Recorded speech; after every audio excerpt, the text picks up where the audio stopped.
जय श्री राधा कृष्ण। जब जब मैं लेती हूँ सांस, कान्हा तुम याद आते हो। मेरी हर सांस में तुम खुशबू सा समा जाते हो। कैसे कहूँ कान्हा तेरी याद नहीं आती मुझे, अब तो हर पल बस तुम ही तुम नजर आते हो मुझे। बोलो बांके बिहारी लाल की जय, मोर मुकुट बंसी वाले की जय, वृंदावन बिहारी लाल की जय। देखो हमारे पास बहुत सारे प्रश्न आते हैं श्री गौर निताई के विषय में। जिन लोगों को नहीं पता उन्हें बता दूं, इस्कॉन और मठ में आपने हाथ ऊपर किए हुए, इस तरह हाथ ऊपर किए हुए विग्रह देखे होंगे। कई लोगों को उनके बारे में नहीं पता, तो वो है गौर निताई। आज इस वीडियो में हम उन्हीं के विषय में चर्चा कर रहे हैं। गौर शब्द से मतलब है चैतन्य महाप्रभु से। उन्हें गौरांग भी कहते हैं, मतलब गोरा अंग, स्वर्ण जैसा। निताई का अर्थ है नित्यानंद प्रभु। ये दोनों संत एक ही समय के हैं, भगवान श्री कृष्ण के अनन्य भक्त और प्रेमी।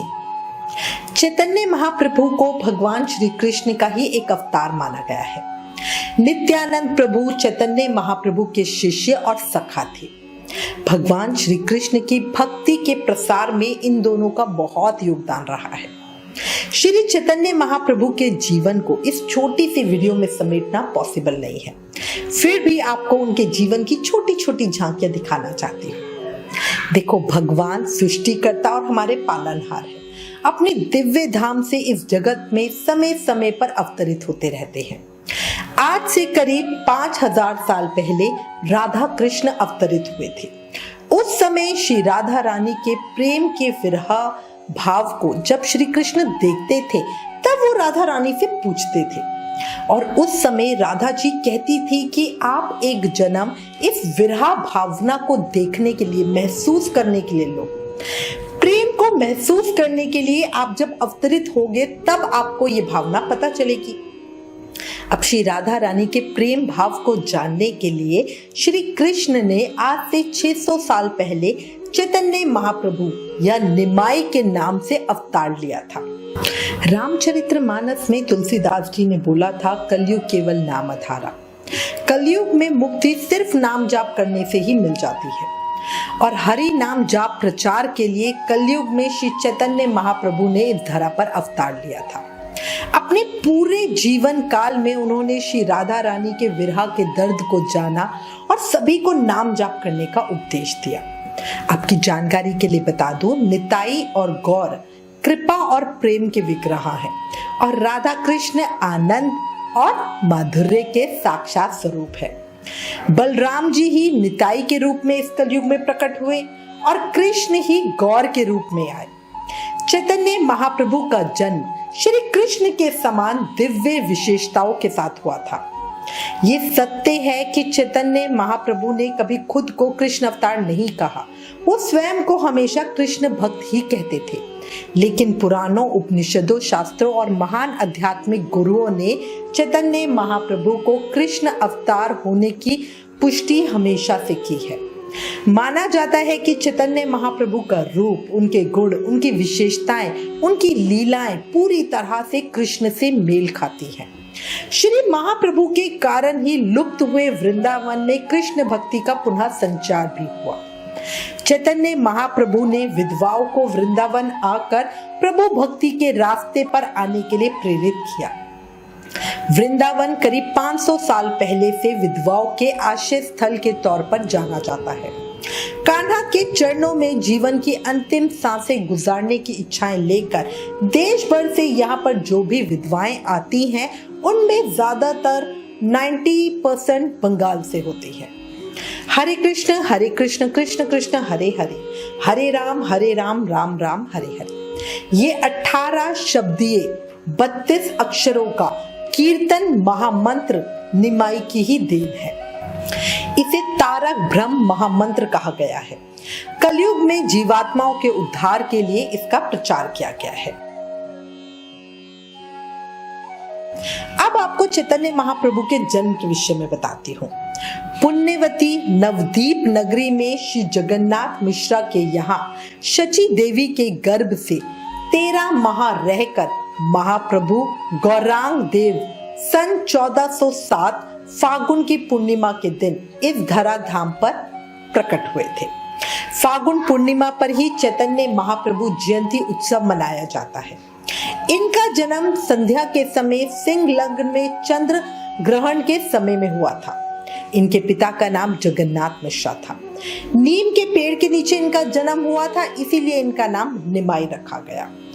इनको चैतन्य महाप्रभु, निमाई, गौरांग बहुत सारे नामों से जाना जाता है। अच्छा, बचपन से ही इनमें अद्भुत क्षमता थी, कौशल था।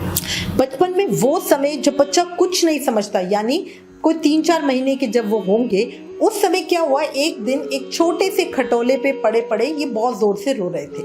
अब शची देवी ने, उनकी माता ने उन्हें चुप कराने की बहुत कोशिश की, पर ये चुप होने का नाम ही नहीं ले रहे थे और बहुत जोर जोर से रो जा रहे थे। अब माता हरि बोल मुकुंद माधव गोविंद बोल, अब ये पद गा गा कर धीरे धीरे इन्हें हिलाने लगी। बस इस पद को सुनकर ये एकदम चुप होकर माता की तरफ देखने लगे। अब तो माता को इन्हें चुप कराने का एक बहुत सरल उपाय मिल गया था। जब कभी ये रोते, माता बस यही गाने शुरू कर देती, हरि बोल मुकुंद माधव गोविंद बोल। और जैसे ही माता ने बोला, ये बिल्कुल चुप। आसपास हर कोई इन्हें खिलाने, चुप कराने के लिए बस यही पद गाने लगा। और महाआश्चर्य की बात, चाहे ये कितना ही रो रहे हो, जैसे ये पद सुनते थे एकदम शांत होकर मुस्कुराने लगते थे। ये इनके जीवन का प्रसंग है। जब ये कुछ बड़े हुए तो बालक के स्वभाव की जांच करने के लिए एक दिन इनके पिता ने इनके सामने खिलौने, रुपए और श्रीमद् भगवद गीता रख दी और बोला, बेटा इनमें से कोई भी एक चीज उठा लो। तब बालक चैतन्य महाप्रभु ने श्रीमद् भगवद गीता को उठाया। पिताजी उसी समय समझ गए थे कि आगे चलकर ये बालक महान भगवान का भक्त बनेगा। चैतन्य महाप्रभु ने ही वैष्णवों के गौड़िया मठ या गौड़िया संप्रदाय की नींव रखी थी और संकीर्तन परंपरा की शुरुआत की थी। 15-16 साल की अवस्था में इनका विवाह लक्ष्मी देवी के साथ हुआ। सन 1505 में सर्प के काटने से इनकी पत्नी की मृत्यु भी हो गई। वंश चलाने की विवशता के कारण इनका दूसरा विवाह नवद्वीप के राज पंडित सनातन की पुत्री विष्णु प्रिया जी के साथ किया गया। महाप्रभु व्याकरण के महापंडित थे। एक बार वो एक किताब लिख रहे थे और उनका प्रिय मित्र था, वो भी उसी विषय पे किताब लिख रहा था। अब मित्र ने इनकी किताब को पढ़ा तो वो बोला, अद्भुत, तुम्हारी किताब के आगे कोई मेरी किताब नहीं पढ़ेगा। और जब इन्होंने सुना तो महाप्रभु ने उसी समय अपना ग्रंथ गंगा जी में प्रवाहित कर दिया और फिर कभी कोई ग्रंथ नहीं लिखा। मतलब इनका देखो समर्पण भाव कितना था कि एक इतने दिनों की मेहनत से लिखा हुआ वो ग्रंथ सिर्फ एक मित्र के कहने पे इस तरह प्रवाहित कर दिया। बाद में युवा अवस्था में चैतन्य महाप्रभु ने घर को छोड़कर संन्यास ले लिया। अब मैं आपको बताती हूँ कि उस समय में बंगाल की स्थिति कैसी थी।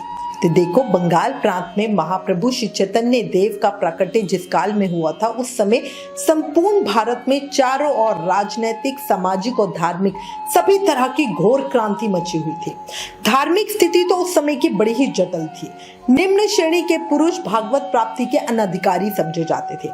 उन्हें किसी भी तरह के धार्मिक कर्मों को करने का अधिकार नहीं था। लोग नीरस पद्धति से ऊबकर सरस पद्धति चाहते थे।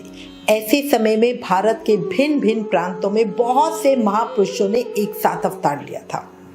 देखो, एक बात याद रखना, जब भगवान ही कर्म की शिथिलता देखते हैं तब वो नरपति विशेष के रूप में उत्पन्न होकर स्वयं ही कर्म का प्रचार करते हैं।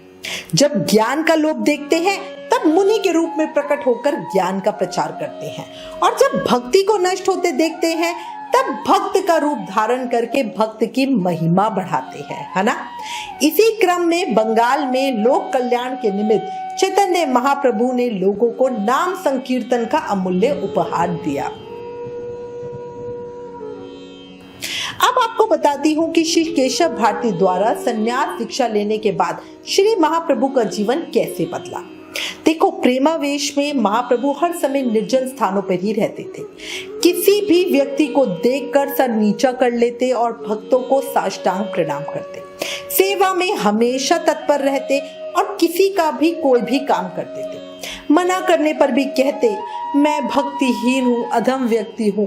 भक्तों की सेवा करना ही मेरा एकमात्र सहारा है। उनकी कृपा से ही श्री कृष्ण प्रेम में प्राप्त कर सकता हूँ। और ये हमेशा वो भाव से कहते थे, मतलब उनकी विनम्रता देखो। उन्होंने सबको नम्रता सिखाई और बताया भक्ति का प्रथम गुण ही नम्रता है। उन्होंने सबको संदेश भी दिया कि भक्त के वश में है भगवान। भक्तों की सेवा करो तो भगवान खुश हो जाएंगे। इसीलिए तो आपको कहती हूँ ज्यादा से ज्यादा भक्तों का चरित्र सुना करो। इसके बाद आचार्य अद्वैताचार्य को प्रेमदान, श्रीवास पंडित के घर पर श्री कृष्ण संकीर्तन की नींव डालना, जीवों के कल्याण के लिए अपनी मां शची देवी और पत्नी विष्णु प्रिया का त्याग करना और केशव भारती जी से संन्यास दीक्षा ग्रहण करना, हरिदास नाई को प्रेमदान और शांतिपुर के धोबी को हरि बोल नाम दान देने की उन्होंने बहुत सारी दिव्य लीलाएं की। उसके बाद महाप्रभु अधिक से अधिक श्री कृष्ण प्रेम के उन्माद में रहते थे। महाप्रभु गौरांग देव 24 साल की अल्पावस्था में कठोर संन्यास धर्म की दीक्षा लेके पुरी चले गए। पहले 6 सालों में वो भारत के विविध तीर्थ स्थलों पर भ्रमण करते रहे और सबसे अंत में उन्होंने श्री वृंदावन धाम की यात्रा की। वृंदावन से लौटकर अपने जीवन के अंतिम 18 साल वो पुरी धाम में ही रहे और जगन्नाथ जी से प्रेम करते रहे। इसके बाद उन्होंने पुरी की पावन धरती छोड़कर कहीं और पैर नहीं रखा। अंत में जब उनका प्रेमोन्माद बहुत ज्यादा बढ़ गया और बिल्कुल भक्ति की पराकाष्ठा पे पहुंच गया, महाप्रभु का चित्त 12 साल तक शरीर को छोड़कर वृंदावन के किसी काले रंग के ग्वाले के साथ चला गया था। उनका बेमन का शरीर पुरी में काशी मिश्रा के विशाल घर के एक निर्जल गंभीरा मंदिर में पड़ा रहता था। अंतिम समय में महाप्रभु जिस स्थान पर रहे वो आज भी पुरी में है। राधा कांत मठ के नाम से इसे गंभीरा स्थल भी कहते हैं। जब कभी पुरी जाओ तो वहां के दर्शन जरूर करना। अच्छा, इन 12 सालों में महाप्रभु के शरीर में जो जो प्रेम के भाव उत्पन्न हुए, उनकी जैसी जैसी अलौकिक दशाएं थी, वो किसी भी महापुरुष के शरीर में प्रत्यक्ष कभी प्रकट नहीं हुए। उन्होंने प्रेम की हद दिखा दी थी, मधुर रस का आस्वादन किस तरह किया जाता है ये सबको बताया था। वो एक छोटी सी गुफा में पड़े रहते थे और सिर्फ कृष्ण कृष्ण कृष्ण प्रेम करते रहते थे और अपने नाखूनों से, अपने हाथ से जो उस जगह की था उसको नोचते रहते थे। मतलब विरह प्रेम देखो, बस वो कृष्ण में मिल जाना चाहते थे, उन्हें पाना चाहते थे। अच्छा, आपको बताऊं, जगन्नाथपुरी में महाप्रभु गरुड़ स्तंभ के सहारे घंटों खड़े खड़े जगन्नाथ जी के दर्शन करते रहते थे। जब वो दर्शन करते थे तो उनके दोनों आंखों से जल नॉन स्टॉप बहता रहता था। अच्छा, एक दिन की आपको एक घटना बताती हूँ। हुआ क्या, उड़ीसा प्रांत की एक वृद्ध माता जो जगन्नाथ जी के दर्शन करने के लिए आई थी और वो जगन्नाथ जी के दर्शन नहीं कर पा रही थी, तो वो गरुड़ स्तंभ पर चढ़कर और महाप्रभु के कंधे पे पैर रखकर दर्शन करने लगी। पीछे खड़े हुए महाप्रभु के भक्त सेवक गोविंद ने उन्हें ऐसा करने से रोका, पर महाप्रभु ने कहा, इन्हें ना रोको, ये आदि शक्ति महामाया है, इनके दर्शन सुख में विघ्न मत डालो, इन्हें आराम से दर्शन करने दो। अब गोविंद के कहने पर वो वृद्ध माता जल्दी से उतरकर महाप्रभु के चरणों में गिर पड़ी और उन्हें प्रणाम करने लगी और अपने अपराध के लिए क्षमा याचना करने लगी। उस समय महाप्रभु ने उनसे कहा, हे मातेश्वरी, जगन्नाथ जी के दर्शनों के लिए तुम्हें जैसी विकलता थी ऐसी विकलता जगन्नाथ जी ने मुझे नहीं दी। हाय, मेरे जीवन को धिक्कार है। जननी, तुम्हारी इस एकाग्रता को मैं कोटि कोटि प्रणाम करता हूँ। तुमने मेरे कंधे पे पैर रखा और इसका तुम्हें पता भी नहीं चला। और इतना कह के प्रभु जोर जोर से रुदन करने लगे। मतलब उनकी विनम्रता देखो, वो हमेशा, उन्होंने यही चीज हमेशा कही है कि जो भक्त होगा ना, वो अपने आप को कभी भक्त नहीं कहेगा। जो कहते ना, मैं इतने सालों से पाठ कर रहा हूँ, इतने सालों से भक्ति कर रहा हूँ, वो सब आडंबर है, वो सिर्फ दिखावा है।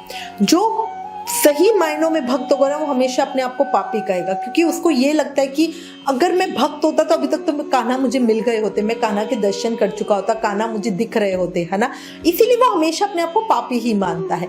और जब कोई विनम्र व्यक्ति ये कहे तभी समझ जाना यही उच्च कोटि का भक्त है। श्री चैतन्य महाप्रभु ने सभी भक्तों को हमेशा विनम्रता की शिक्षा दी है। भक्त में क्रोध जैसे भाव नहीं होने चाहिए, ये बताया है। महाप्रभु एक दिन अपने नित्य के स्थान जो गरुड़ स्तंभ था वहां पे गए, पर रुके नहीं और सीधा मंदिर के दरवाजे के पास चले गए। सभी बहुत हैरान थे।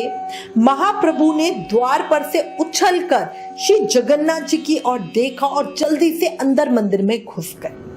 महान आश्चर्य, मंदिर के सभी कपाट, सभी दरवाजे अपने आप बंद हो गए। महाप्रभु अकेले ही मंदिर के अंदर थे। गुंजा भवन में एक पूजा करने वाले भाग्यवान पुजारी ने महाप्रभु की इस अंतिम लीला को स्वयं खड़े होकर प्रत्यक्ष देखा। उन्होंने देखा महाप्रभु जगन्नाथ जी के सामने हाथ जोड़ के खड़े हैं और जोर से उनसे प्रार्थना कर रहे हैं और बोल रहे हैं, हे दीनवत्सल प्रभु, हे दयामय देव, हे जगतपति, हे जगन्नाथ देव। सत्य, त्रेता, द्वापर और कलयुग, इन चारों युगों में कलयुग का एकमात्र धर्म श्री कृष्ण संकीर्तन है। हे नाथ, अब आप मेरे जैसे जीवों पे दया करो। वो निरंतर आपके सुमधुर नामों का संकीर्तन करते हैं। प्रभु, अब घोर कलयुग आ गया है, इसमें जीवों को आपके चरणों के द्वारा दूसरा कोई आश्रय नहीं है। इस अनाश्रित जीवों पे कृपा करके अपने चरण कमलों का आश्रय दो। और ये कहकर प्रभु ने श्री जगन्नाथ जी के शिव विग्रह को आलिंगन किया, मतलब उनको ऐसे हक किया और उसी क्षण वो उसमें लीन हो गए। महाप्रभु की ये दिव्य लीला देखकर वो पुजारी वहीं खड़े खड़े मूर्छित हो गया। मतलब देखो, अभी जगन्नाथ जी की शिव विग्रह के सामने भक्त खड़ा है और अचानक ही वो प्रभु के पास गए और उन्हीं के अंदर चला गया। कितनी बड़ी बात है। महाप्रभु देखते देखते उनके सामने श्री जगन्नाथ जी में समा गए थे। हरे कृष्ण कृष्ण कृष्ण हरे हरे, हरे राम राम राम हरे हरे। चैतन्य महाप्रभु ने सबको कलयुग में नाम जाप करके प्रभु को पाने का सबसे सरल उपाय बताया है।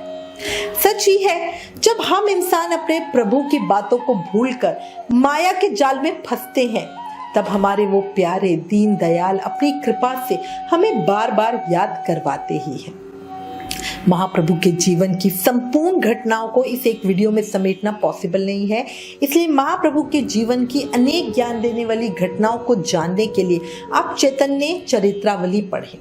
अगर आप चाहते हो कि हम डिटेल में चैतन्य महाप्रभु की जीवनी आपको सुनाए तो कमेंट में मैसेज करना। अगर 100 से ज्यादा मैसेज मिले तो महाप्रभु की पूरी जीवनी की वीडियो बनाऊंगी।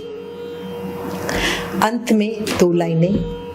कान्हा, एक नाम, एक जिक्र, एक तुम और एक तुम्हारी फिक्र, बस यही है छोटी सी जिंदगी मेरी रूह को अपने में मिलाकर मुझे गुमनाम कर दो। मुझे देख कर लोग तुम्हें याद करें, यूं खुद को मेरा हर नाम कर दो। बोलो बांके बिहारी लाल की जय, मोर मुकुट बंसी वाले की जय, चैतन्य महाप्रभु की जय, श्री जगन्नाथ जी की जय। इसी के साथ मैं उम्मीद करती हूँ इस वीडियो में चैतन्य महाप्रभु की जीवनी सुनकर आप भी भाव विभोर हो गए होंगे। अगर आपको और अधिक जानकारी चाहिए तो हमें मैसेज जरूर करें। इस वीडियो को ज्यादा से ज्यादा शेयर करके आप भी कृष्ण भक्ति प्रचार में अपना योगदान दें। Please like, share and subscribe. Thank you. जय श्री राधा कृष्ण।